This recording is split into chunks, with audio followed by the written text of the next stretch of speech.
प्यारे बच्चों, यह है निर्देशांक ज्यामिति का आज भाग 2, मतलब निर्देशांक ज्यामिति का ये दूसरा वीडियो है, इस चैप्टर का ये दूसरा वीडियो है। तो इसमें आपको जानकारी हम देंगे कि कार्तीय तल में स्थित दो बिंदुओं के बीच की दूरी का सूत्र क्या होता है। मान लीजिए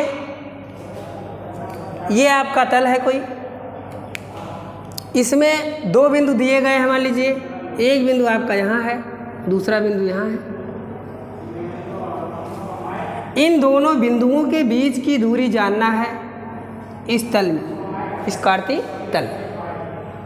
इसके लिए आपको एक फार्मूला जानना है। वो फार्मूला आता कैसे है उसको जान लीजिए।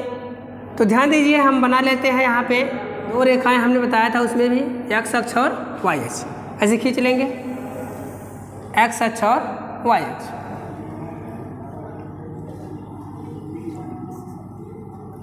एक्स अक्ष ये है वाई अक्ष,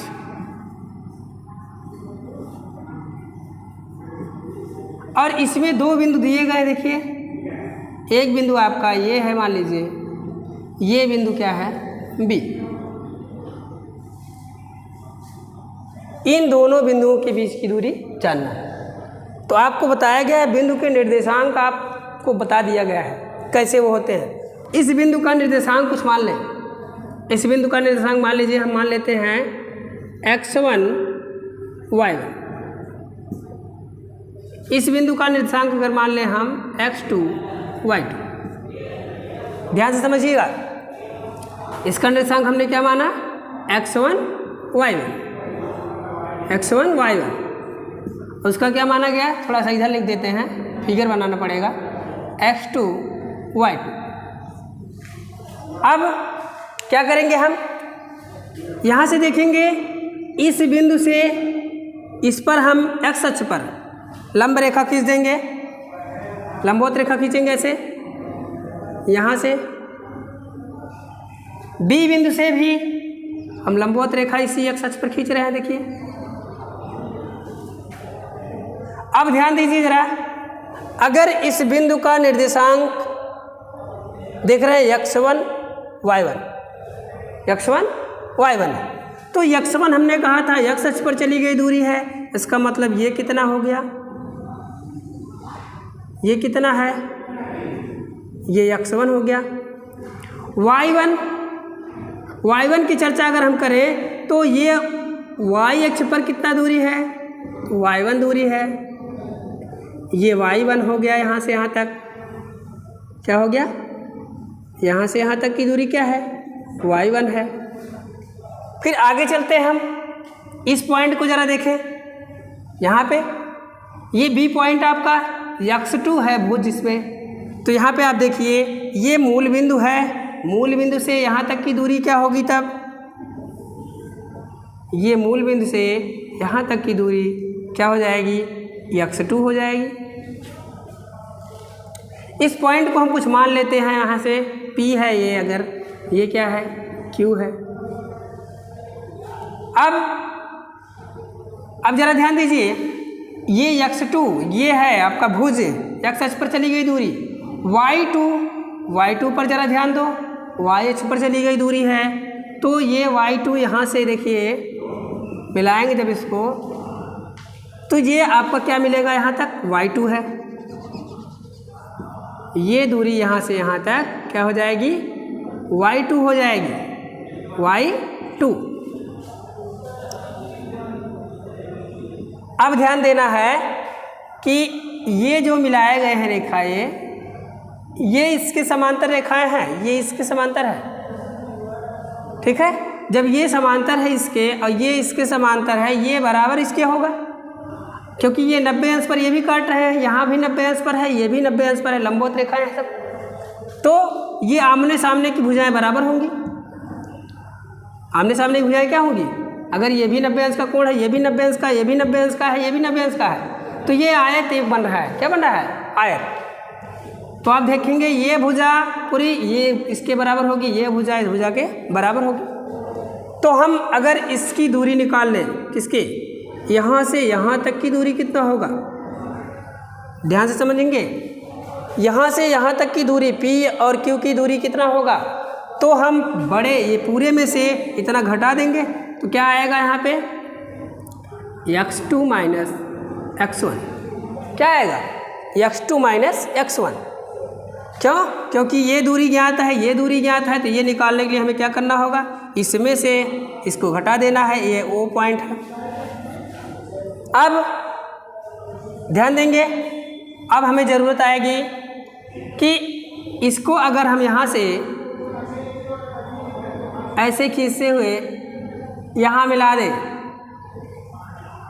ठीक इसी के समांतर रेखा, तो ये पॉइंट कोई है, मान लीजिए यहाँ पे R है, क्या है, R पॉइंट है। कौन सा पॉइंट है, R पॉइंट। अब देखिए, अब ये दूरी जरा देखो, इसका भी नाम कुछ दे दिया जाए। यहाँ पे ये आपका है S, ये है T, S T।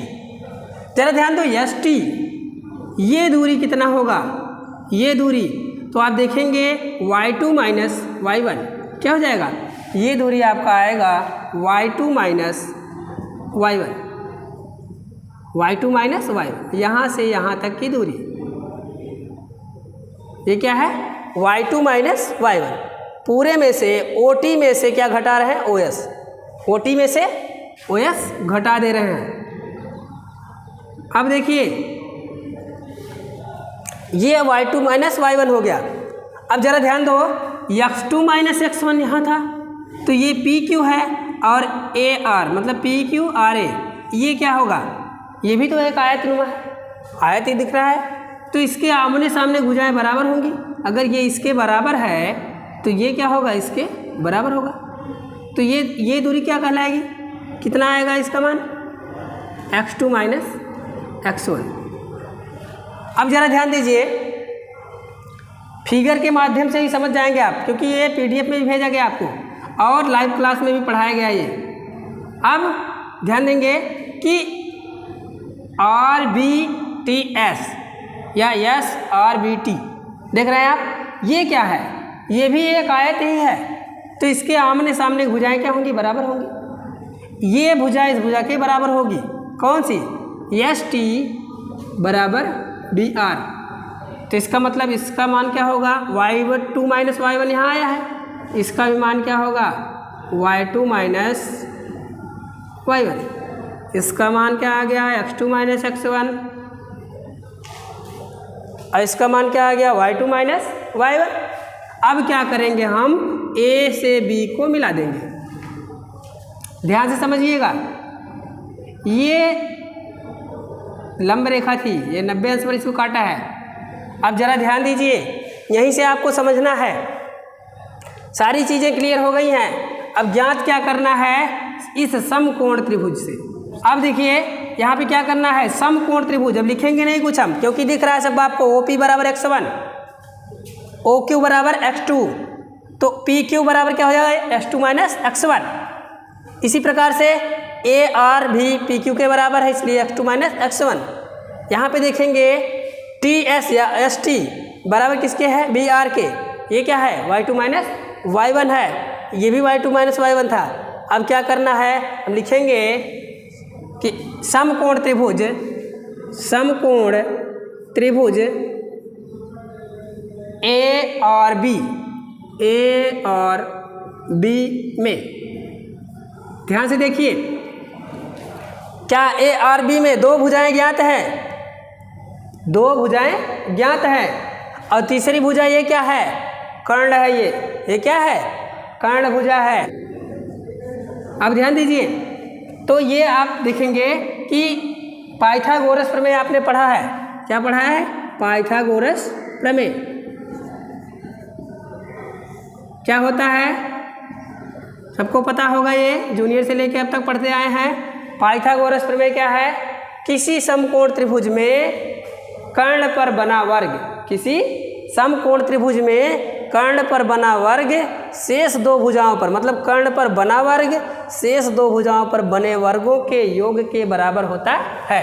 तो ध्यान दीजिए, कर्ण क्या है इसमें, ए बी है, ए बी का स्क्वायर बराबर, ए बी का स्क्वायर बराबर, अब देखेंगे शेष दो भुजाएं जो बच रही हैं, A R square plus B R square, B R square. ज़रा ध्यान दीजिए, ए आर का मान कितना है, x2 माइनस x1 का whole square plus B R का मान कितना है, y2 माइनस y1 का होल स्क्वायर। ये देखिए ए बी स्क्वायर है, अगर हम इसको ए बी लिखना चाहें, ए बी बराबर तो क्या होगा, अंडर रूट, वर्ग घटेगा तो करड़ी बनेगा, तो क्या होगा x square x2 minus x1 का whole square plus y2 minus y1 का होल स्क्वायर। ये यहाँ तक आप समझ गए होंगे। कहने का मतलब क्या है कि ए बी स्क्वायर था तो ये अंडर रूट नहीं था, स्क्वायर हटा तो ये अंडर रूट हो गया। अब यहाँ पे देखेंगे इस निर्देशांक ज्यामिति में दो बिंदुओं के बीच की दूरी को डी से दिखाया जाता है, क्योंकि डिस्टेंस किससे दिखाया जाता है, स्मॉल डी से। तो क्या करेंगे, इसको हम इसी को हम लिख सकते हैं, चूंकि दूरी को डी से दर्शाते हैं, डी से दर्शाया जाता है,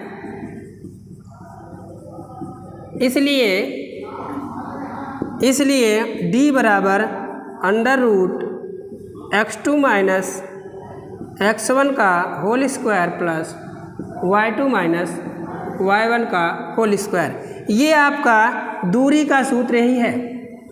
दो बिंदुओं के बीच की दूरी जो आप ज्ञात करते हैं उसका फार्मूला यही है, और इसको आपको याद रखना है। इस पर सवाल पूछे जाते हैं बोर्ड की परीक्षा में भी और जो है अन्य कॉम्पिटिशन्स में। तो ध्यान दीजिए, तो क्या करना है, इसी को आप उल्टे क्रम में भी लिख सकते हैं, कोई गलत नहीं होगा ये।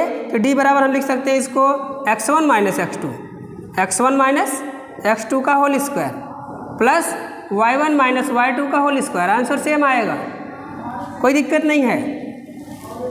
कहने का मतलब क्या हुआ, x2 माइनस, यहाँ पे इसका मतलब ये है कि दो बिंदुओं के बीच की दूरी अगर ज्ञात करना है तो भुजों के, ये भुज है ना, भुजों के अंतर का वर्ग प्लस, देख रहे हैं, कोटि के अंतर का वर्ग जो आएगा उसका आप वर्गमूल अगर निकाल लेंगे तो वह दो बिंदुओं के बीच की दूरी का फार्मूला हो जाएगा, या वह दो बिंदुओं के बीच की दूरी पता हो जाएगी आपको। तो कहने का मतलब क्या हुआ कि अगर दो बिंदुओं के बीच की दूरी आपको ज्ञात करना है तो आप इसी फार्मूले में डायरेक्ट रख के उसका मान आप ज्ञात कर सकते हैं। तो संभवतः है ये समझ में आ गया होगा आप लोगों को। किसी प्रकार की कोई दिक्कत अगर आपको आती है तो आप जो है ग्रुप में शेयर करके पूछ सकते हैं। अब हम बात करते हैं कि कोई बिंदु प्लेन में कोई बिंदु दो दिए गए हैं तो उनकी दूरी इस सूत्र के माध्यम से कैसे ज्ञात करें। सूत्र की सहायता से ज्ञात करना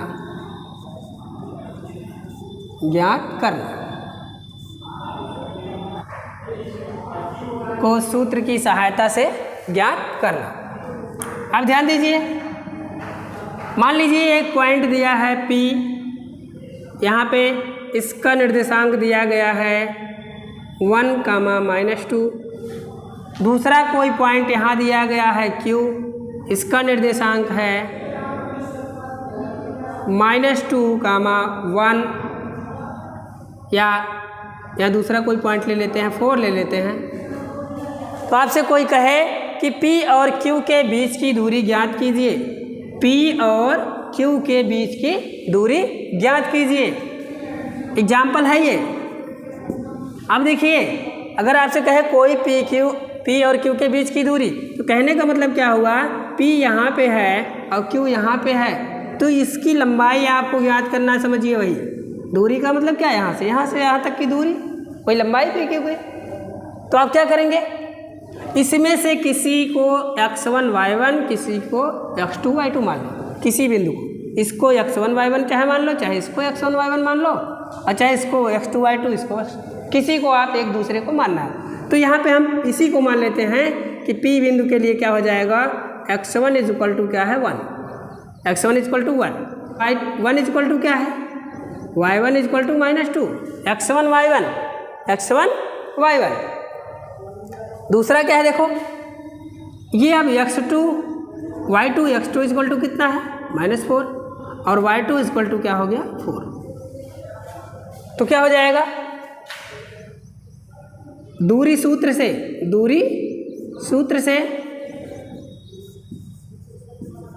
क्या है, d बराबर √x2 माइनस x1 का whole square plus y2 minus y1 का होल स्क्वायर। देख रहे हैं आप। अब क्या करना है, यहाँ पे मान रखिए इसका x2 का मान कितना है, ध्यान दीजिए -2 है, कितना है -2, सॉरी यहाँ से ये -2 है, -2 और यहाँ पे देखेंगे x1 कितना है 1 है, -1 का होल स्क्वायर प्लस y2 कितना है 4, y1 कितना है -2 माइनस ये प्लस का होल स्क्वायर बराबर कितना आ गया, ज़रा देखो, ये -3 का होल स्क्वायर प्लस, ध्यान दीजिए बच्चों, 4 और 2 कितना होगा 6 का वर्ग कितना आएगा, देखिए यहाँ पे 9 प्लस 6 के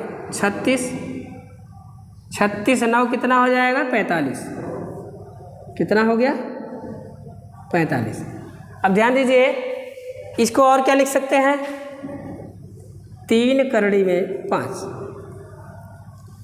अब ध्यान दीजिए, अगर हम कहें कि अभी बताए थे ये पी क्यू का मान आ गया, अगर हम कहें कि इसको x1 माइनस x2 करके निकाल के दिखाइए, सेम आंसर आएगा, चेक करके देख लो, चाहे पी क्यू बराबर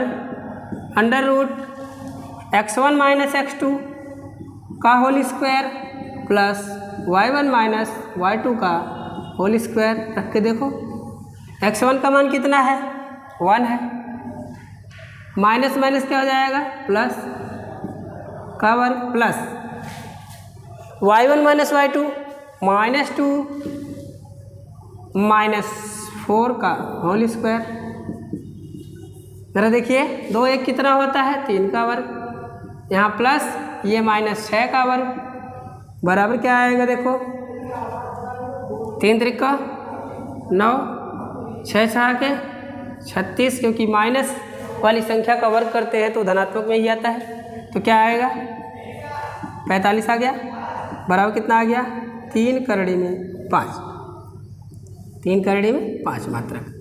बात समझ गए आप। सवाल यदि ऐसा दिया है 2 बिंदुओं के बीच की दूरी से संबंधित, तो आप इसी फार्मूले का यूज करके या इसका यूज करके आप उसकी दूरी ज्ञात कर सकते हैं।